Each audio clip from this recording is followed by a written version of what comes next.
¿Cómo están? Mi nombre es Silvana Piedravela. Quiero agradecer a los organizadores de este quinto mundial de mosaicos y letras por invitarme a presentar una ponencia acerca de la antipoesía. Convengamos que el prefijo anti niega una cualidad, como por ejemplo en antipático marca la carencia de empatía. Sin embargo, cuando hablamos de antipoesía, no nos referimos a la negación de la misma, más bien a una provocación poética. La antipoesía, propuesta por Nicanor Parra, produce así una renovación del lenguaje poético.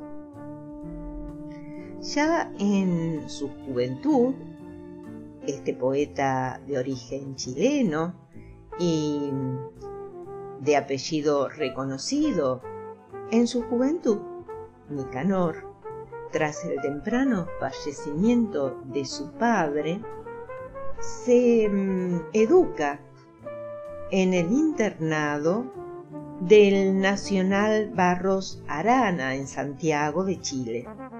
Allí publica junto con sus compañeros una revista donde empieza a elaborar el concepto de antipoesía.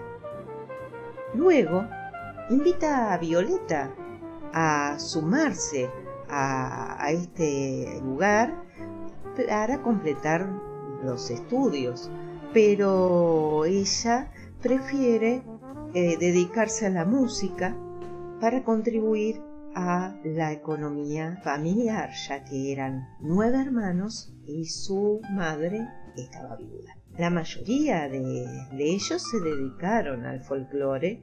Nicanor Parra, en cambio, encontró su pasión por la literatura mientras se graduaba de físico. Ejerció como profesor de física química, aunque se dedicó fundamentalmente a escribir. En un principio, su poesía no se diferenció demasiado de los cánones convencionales de los años 50. Pero en ese momento tiene la oportunidad de viajar a Inglaterra y conocer a escritores de la talla de Pound, Eliot, Braille, Kafka, imbuidos por el auge del psicoanálisis y la pintura surrealista.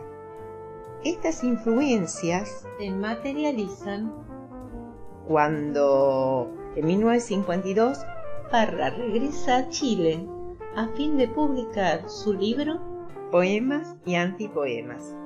Entonces comienza a utilizar la parodia, la ironía y expresiones populares que le otorgan un tono renovado a los versos. Se plasma esta innovación en 1952 con Quebrantahuesos y crece paradójicamente en un libro titulado Versos de Salón, donde sus poemas se burla de cierto modo del refinamiento de los salones literarios. Entonces, el lenguaje poético de Parra experimenta una crisis muy notoria en tanto incorpora, por ejemplo, expresiones cotidianas y juega con la antinomia, refinamiento y vulgaridad, tratando de encontrar un punto de equilibrio. Tiene toda su poesía ya en los años 60, 70, esta impronta que también se manifiesta en otros poetas en la Argentina, el caso de Oliverio Girondo con Espantapájaros o Leónidas Lamborghini con El solicitante descolocado. También impacta en Brasil, da lugar a la poesía visual, muy emparentada a la poética de Nicanor Parra, porque él mismo incorpora imágenes al lenguaje poético. La poesía parriana influyó en otros géneros literarios, como así también en el cine y el teatro.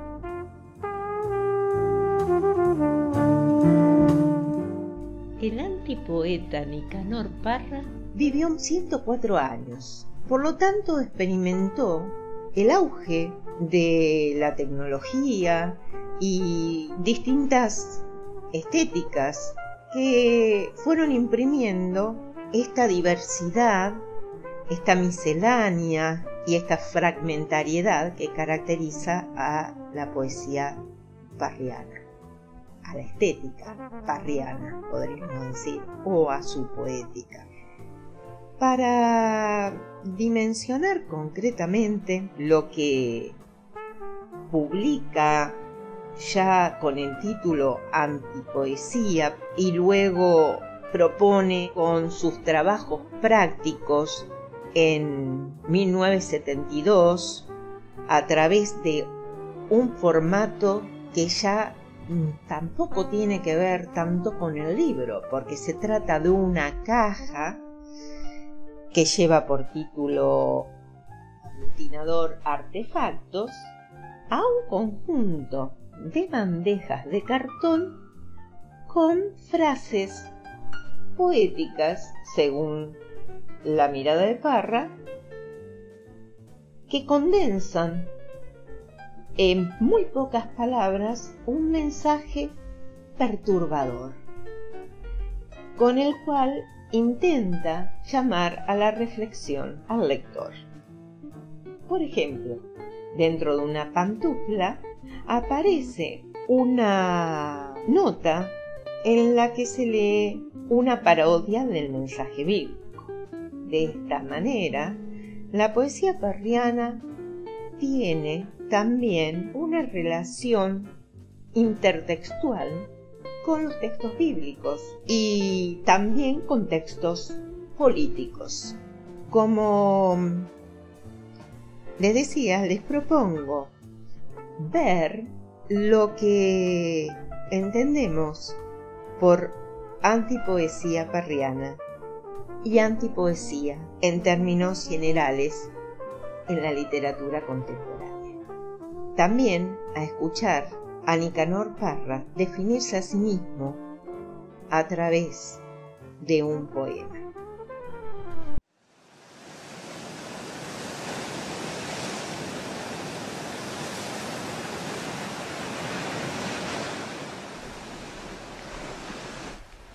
De estatura mediana,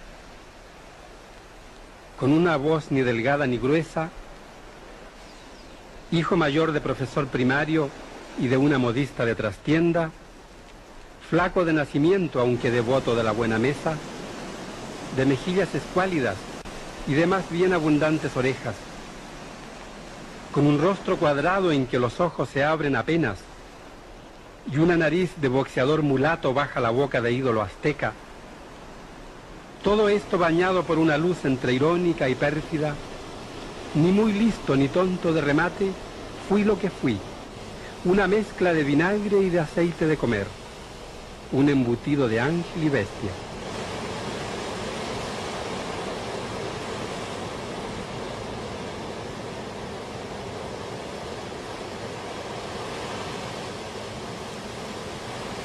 Había entrado en crisis yo como escritor. Mi discurso se había roto en 1000 pedazos, el discurso antipoético que me atreví a proponer en la década del 50. Se rompió en 1000 pedazos que salieron disparados con el nombre de artefactos. Uno de esos, no sé si ustedes lo recuerdan, es la izquierda y la derecha unidas jamás serán vencidas. Esto se dijo en la década del 60 y recuerdo yo que no cayó demasiado bien en esa época. Bueno, entonces dejé el discurso sostenido y me puse a trabajar en textos muy, muy breves, sumamente breves. Hoy día o ayer hice un texto tan breve que es de una sola letra, pero es muy enigmático de manera que no se los voy a dar.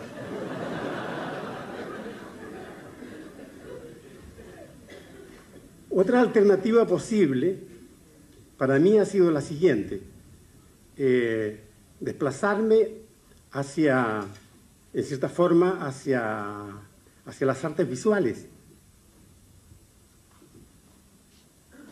Es una lástima que en este momento yo no disponga de una ampolleta aquí, ¿eh?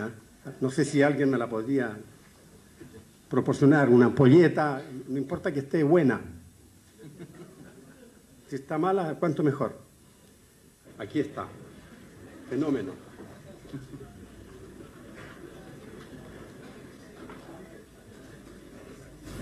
Nada por aquí, nada por allá.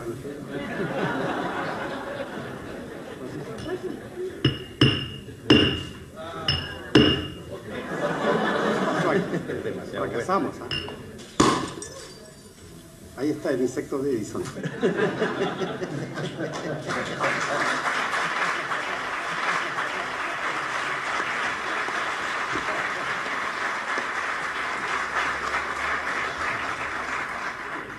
Te lo ponen ahí y mueve sus antenitas.